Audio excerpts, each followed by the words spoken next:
Ibang klase ang tadhana pag ikaw ay tinakda niya. Hahagkan ka di mo man harapin. Ilang ulit ko man nasabihing ayaw kung hindi siya pumapayag. Habang buhay ko na tong dadalhin, may sumpa na nga yata.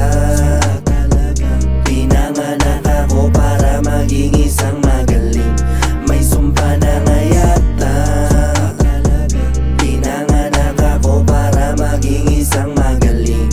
Di ko man harapin. Kapalaran ko na to kahit mula pa nung di pa pinapanganak kung di nyo natanong. Sa dami kong nakahiligan pambihira, ito lang yung bukod tanging nakikitang magpapalago. Mag-aalis akin sa hirap pag nagkataon. Kala nila madali lang na maging ako. Marahil ako yung gusto nila na maabot kahit na di pa ako yung gusto ko na maging ako. Marami pa akong di alam na dapat alamin. Aminadong madalas din na magkamali, pero balang araw meron din yung kapalit. Magbubunga rin mga pagtsatsaga kong tinanim.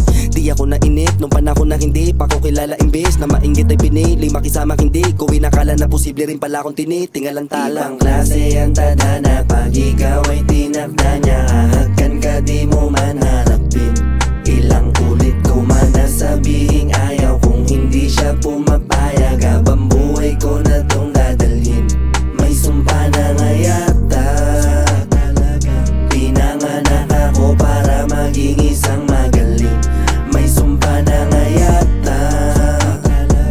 Pinanganak ako para maging isang magaling. Di ko man harapin. La la la la la la la la la la la la la la la la la la. Nanahimik sandali nung bumalik ako ay triple kaysa sa una. Mas lalo nag-addict ko sa kakasulat.